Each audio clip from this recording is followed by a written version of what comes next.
ची ओढणी आहे. हा फेटा बनवून घेतात तर म्हणजे तुमचं बनवून घेऊ शकतेला. आणि ही पगडी आपण स्वामींना 3 इंच कलरमध्ये हे वस्त्र घेतले.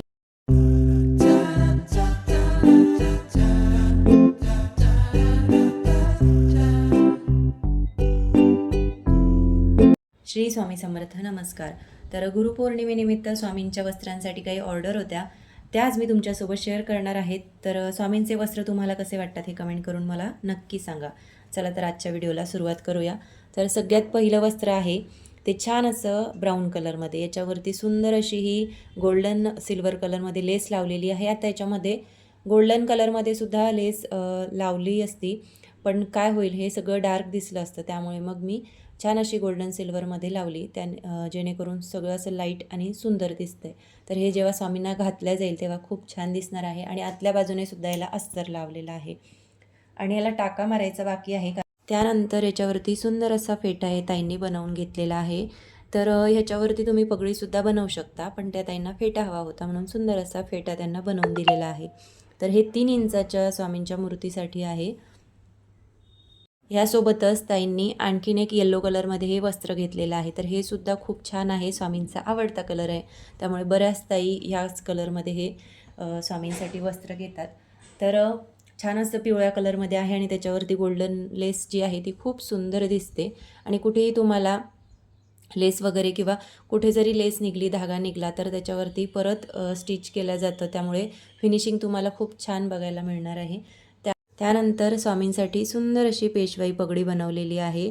तर याच्यामध्ये सुद्धा तुम्हाला वेगवेगळे कलर, डिझाईन तुमच्या आवडीनुसार तुम्ही सांगू शकता. आता तुम्हाला जर स्वामींच्या कुठल्याही इंचाच्या मूर्तीमध्ये, म्हणजे तुमची मूर्ती 7 इंचाची असेल, 5 इंचाची असेल किंवा 3 इंचाची किंवा त्यापेक्षा जास्त असेल, तर तुम्ही ह्या सगळ्या वस्त्रांमधून ना स्क्रीनशॉट घ्यायचा आहे आणि सांगायचं की माझी मूर्ती ह्या इंचाची आहे, आणि मूर्तीचं व्यवस्थित मापसुद्धा पाठवायचं आहे, जेणेकरून छान अशी स्वामींना जे पगडी असेल किंवा फेटे असतील ते व्यवस्थित बसतील. आणि वस्त्रसुद्धा, आता माप कसं घ्यायचं हे सुद्धा आपण पुढे बघूया, पण त्याआधी आपण सगळे वस्त्र जे आहे ते बघूया. तर ह्यानंतर हे दुसऱ्या एका ताईंची ऑर्डर आहे.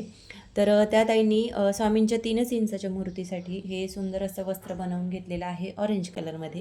त्यानंतर सुंदर अशी आपली पेशवाई.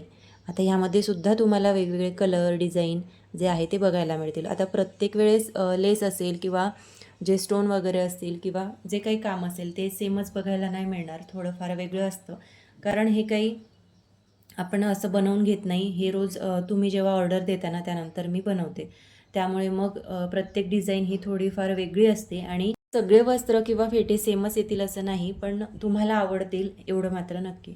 त्यानंतर दुसरं वस्त्र आहे ते छान असं रामा ग्रीन कलरमध्ये. आता याच्यामध्ये आता आतल्या बाजूने हे छान असं नरम राहावं यासाठी मी हे अस्तर जे आहे ते लावते.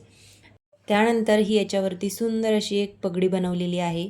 तर ही रामा ग्रीन कलरमध्ये खूप सुंदर वस्त्र आणि पगडी जी आहे ती दिसते. त्यानंतर हे एक पिंक कलरमध्ये वस्त्र आहे, पैठणीमध्ये आहे. तर याच्यावरती मी छान असा फेटा बनवून घेतलेला आहे. आता तुम्ही हे पेशवाईसुद्धा बनवू शकता किंवा कंथा टोपीसुद्धा, पण मी याच्यामध्ये असा हा फेटा बनवून घेतलेला आहे. बघा किती छान आणि सुंदर दिसतो. तर याच्यासोबत आणखीन ह्या ताईंकडे नंतर ह्या ताईंनी स्वामींच्या मोठ्या मूर्तीसाठी सुद्धा हे वस्त्र बनवलेले आहे. बघा, तर ही धोती बनवलेली आहे आणि त्याच्यासोबतच याच्या मागच्या साईडने तुम्हाला कुठेही मागच्या साईडने इथे छान असं अस्तर मी लावून घेतलेला आहे. आणि हा पिवळा कलर तर स्वामींचा खूप आवडता कलर आहे, स्वामींना हा खूप सुंदर दिसतो. त्यानंतर याच्यासोबत एक शेला मी बनवलेला आहे. तर हा तुम्ही स्वामींना असा सुद्धा खांद्यावरून घेऊ शकता किंवा मग फक्त असा जरी आपण टाकला तरीसुद्धा खूप छान दिसतो. तर तुम्हाला जसा हवा तसा तुम्ही तो स्वामींना घालू शकता.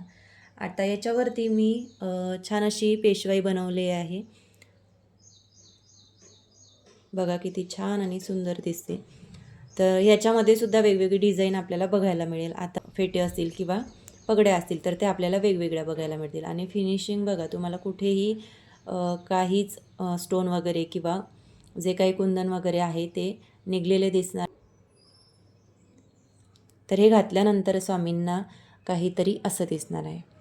तर आता हे आहे ना, तुम्ही स्वामींना धोती, शेला आणि ही पगडी असं घालू शकता, किंवा मग तुम्ही फक्त शेला आणि ही पगडी हे सुद्धा घालू शकता, किंवा धोती आणि फक्त अशी पगडीसुद्धा स्वामींना घालू शकता. आणि धोती, पगडी आणि त्याच्यासोबत तुम्ही छान असं वस्त्रसुद्धा स्वामींना घेऊ शकता. तर हा छान असा कॉम्बो सेट तुमचा होईल. म्हणजे तुम्ही 3-4 वेळा तरी हे वस्त्र जे आहे ते स्वामींना वेगवेगळ्या प्रकारे घालू शकता. तर असं हा पूर्ण सेट जो आहे तो स्वामींच्या मूर्तीसाठी आपण बनवलेला आहे. तर बघा किती छान आणि सुंदर दिसतो. तर तुम्हालासुद्धा स्वामींच्या वस्त्रांसाठी अशी ऑर्डर करायची असेल तर खाली तुम्हाला इथे नंबर दिसत असेल, त्यावरती तुम्ही व्हॉट्सअप मेसेज करा आणि स्वामींसाठी छान आणि सुंदर असे वस्त्र बनवून घ्या.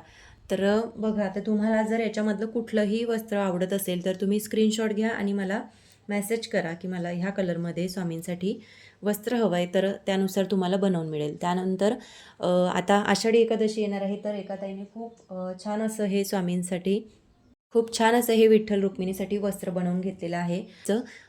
रुक्मिणी मातेची साडी असणार आहे आणि आता ही जशी आपल्याला हवी तशी आपण ॲडजस्ट करू शकतो, म्हणून मी जरा जास्तच लांब ठेवलेली आहे. आता एवढी जरी ठेवली असती ना तर मग ती खांद्यावरूनच देता आली असती, पण आता ही जास्त लांब यासाठी ठेवली कारण ती 3-4 प्रकारे आपण घालू शकतो. म्हणजे 2-3 वेळा तरी आपण ती रोल करून छान अशी सुंदर वेगवेगळ्या डिझाईनमध्ये ती रुक्मिणीला घालू शकतो, म्हणून मी हा पदर थोडा लांबच ठेवला आहे. आणि त्यानंतर मिऱ्यासुद्धा खूप छान अशा स्टिच करून घेतलेल्या आहे, जेणेकरून ताईंना मूर्तीला ते लगेच घातल्या जाईल. त्यानंतर हे ब्लाऊज, तर आता हे आपण इथे स्टिच केलेलं नाही कारण मूर्ती जी आहे तर त्याला हे ब्लाऊज जे आहे ते घातल्या जाणार नाही, त्यामुळे हे मी असंच ठेवलेलं आहे. आता हे मूर्तीच्या जी साईज असेल त्यानुसार हे त्या ताई ॲडजस्ट करणार आहे. त्यानंतर छान अशी विठ्ठलांसाठी आपण ही धोती बनवलेली आहे. यालासुद्धा मागच्या साईडने मी बघा, छोटं जरी असलं तरी त्याला मागच्या साईडने मूर्तीला कुठेही टोचणार नाही म्हणून अस्तर मी इथे लावलेलं आहे. त्यानंतर ह्याच्यावरती सुंदर अशी हे पिंक कलरमध्येच विठ्ठलांसाठी वस्त्र बनवलेलं आहे. तर हे छान असं मॅचिंग सेट व्हावा म्हणून हे सगळं मी एकसारखं बनवून घेतलेलं आहे. कारण हे जेव्हा आपण मूर्तीला घालतो तर हे जेव्हा सेम दिसेल ना तेव्हा आणखीनच खूप सुंदर दिसणार आहे. म्हणून हे छान असं मॅचिंग वस्त्र मी बनवलेलं आहे. तर हे जेव्हा त्या ताई मूर्त्यांना घालतील ना तेव्हा मी नक्कीच तुमच्यासोबत हा फोटो शेअर करेल. तर आता हे जे सगळे आपले वस्त्र आहेत ना, तर यामध्ये तुम्हाला कुठलेही वस्त्र आवडले असतील तर तुम्ही त्या वस्त्रांचा असा स्क्रीनशॉट घ्यायचा आहे आणि इथे खाली स्क्रीनवरती तुम्हाला नंबर दिसत असेल त्या नंबरवरती तुम्ही व्हॉट्सअप मेसेज करायचा आहे आणि तुमची मूर्ती किती इंचाची आहे हे तुम्ही सांगायचं आहे आणि मूर्तीचं व्यवस्थित माप जे आहे ते सुद्धा सांगायचं आहे, जेणेकरून स्वामींना हे जे आपण फेटे एवढ्या मेहनतीने बनवतो तर ते व्यवस्थित बसायला हवे. कारण जर मापच व्यवस्थित नसेल तर मग स्वामींना तो फेटा बसणार नाही. त्यामुळे एवढ्या लांब जर आपण ऑर्डर करतो तर स्वामींना ते वस्त्रसुद्धा यायला हवे आणि त्यासाठी तुम्ही तुमची मूर्ती किती इंचाची आहे हे सांगायचं आहे आणि त्यानंतर तुम्ही वस्त्रांसाठी ऑर्डर करायची आहे. तर आता हे सगळे 3 इंचाच्या स्वामींच्या मूर्तीसाठी आहे, त्यानंतर हे मोठ्या मूर्तीसाठी आणि हे विठ्ठल रुक्मिणीसाठी. आता तुम्हाला याच्यामध्ये किंवा यामध्ये आणखीन कुठल्या कलरमध्ये जर वस्त्र हवे असतील, खणमध्ये किंवा पैठणीमध्ये, ते सुद्धा तुम्ही सांगू शकता. आणि आजचे हे वस्त्र तुम्हाला कसे वाटले हे सुद्धा मला कमेंट करून नक्की सांगा. त्यानंतर आणखीन एक ऑर्डर आहे, ती म्हणजे राधाकृष्णांच्या ड्रेसची. तर त्याच्यामध्ये राधाला हा छान असा घागरा बनवलेला आहे. तर याला आतल्या बाजूने मी इथे अस्तर लावलेला आहे आणि त्याचं जे कॉम्बिनेशन आहे तर त्याच्यावरती ब्लाऊज जे आहे ते असं गोल्डन कलरमध्ये आहे, कारण हे कॉम्बिनेशन खूप छान दिसतं. तर हे घातल्यानंतर असं काहीतरी दिसणार आहे. तर हे वस्त्र घातल्यानंतरचा फोटो जर माझ्याकडे आला तर तो मी नक्कीच तुमच्यासोबत शेअर करेल आणि त्यासोबत ही सुंदर अशी ओढणी आहे. तर हे घातल्यानंतर असं काहीतरी दिसणार आहे. त्यानंतर कृष्णासाठी छान अशी ही धोती आहे. तर धोती नेहमीप्रमाणे जशी आपण स्वामींना शिवतो तशी धोती आहे. मागच्या साईडने सुद्धा याला अस्तर लावलेला आहे आणि इथे पाठीमागे बांधण्यासाठी बेल्ट दिलेला आहे. आता हे दोन्ही मॅचिंग कलरमध्येच केलेले आहे, जेणेकरून ते दिसायला खूप छान दिसतात. त्यानंतर कृष्णासाठी जो कुर्ता आहे तर तो सुद्धा असा शॉर्टमध्येच बनवलेला आहे अशा प्रकारे. तर हे घातल्यानंतर असं काही दिसणार आहे आणि त्याच्यावरती हा सुंदर असा छोटासा शेला, हा सुद्धा जसा ओढणी जशी मॅचिंग आहे त्याचनुसार हा बनवलेला आहे. तर हा गळ्यातून टाकला जाईल किंवा मग असा हातातसुद्धा दिला जातो. त्यामुळे इथे टाका किंवा स्टिच नाही केलेलं, असंच ठेवलेलं आहे.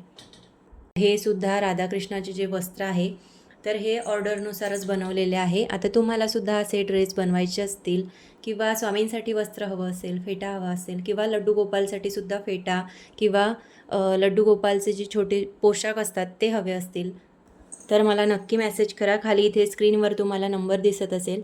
तर असे सिंपल आणि साधे ड्रेस जे आहे ते लड्डू गोपालला मी हे डेली यूजसाठी शिवलेले आहे आणि खालच्या बाजूने सुद्धा इथे अस्तर लावलेला आहे.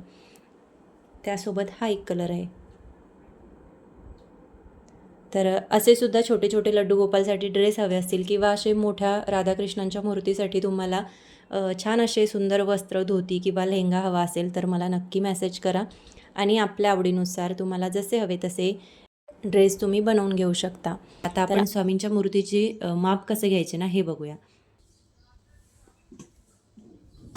आता बघा माझी देवपूजा जी आहे ती आजची व्हायची आहे. त्यामुळे म्हटलं आज चला तुमच्यासोबत हा व्हिडिओ शेअर करूया. म्हणून आता मी स्वामींची मूर्ती घेतलेली आहे आणि त्यानुसार आपण स्वामींच्या मूर्तीचं माप कसं घ्यायचं हे आपण बघूया.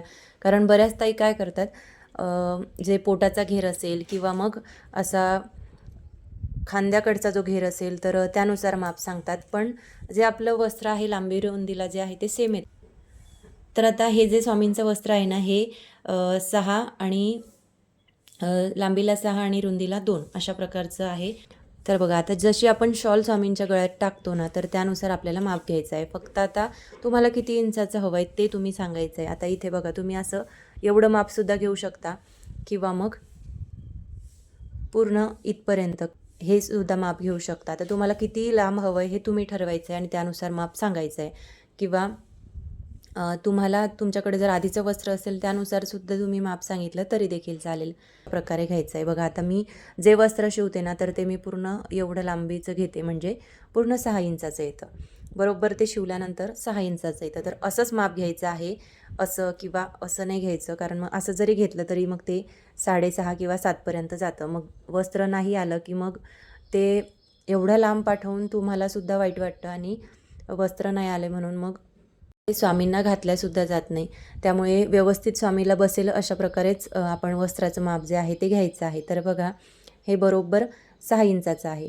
तर तुमची जी मूर्ती असेल, आता ही 3 इंचाची मूर्ती आहे, यापेक्षा मोठी मूर्ती जरी असली तरी असंच माप घ्यायचं. आता हे 6 इंच आलं तर याच्यापेक्षा मोठ्या मूर्तीचं 5 इंचाचं किंवा 7, 8, 9 इंचाचं जे आहे ते माप वेगळं येऊ शकतं. काही 9 इंचाचं येऊ शकतं किंवा 8. आता 5 इंचाची जी स्वामींची मूर्ती आहे ना तर त्याचं शक्यतो 9 इंचच येतं. पण बऱ्याच मूर्तीचं माप कमी जास्त असू शकतं. त्यामुळे 2-3 इंच इकडे तिकडं होऊ शकतं. त्यानंतर जे सगळ्यात महत्त्वाचं आहे ते म्हणजे फेट्याचं माप.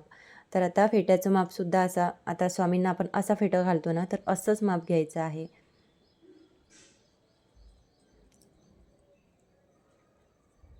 आता असा स्वामींना फेटा व्यवस्थित एकदम हे फिट करून घ्यायचं, व्यवस्थित बघायचं की कसा बसतो. एकदम पण लूज नाही घ्यायचं. तुम्ही जर मोठं माप सांगितलं तर तो फेटा स्वामींना येणार नाही. त्यामुळे व्यवस्थित असा टेप डोक्यावरती ठेवायचा आणि नंतर माप घ्यायचं आहे.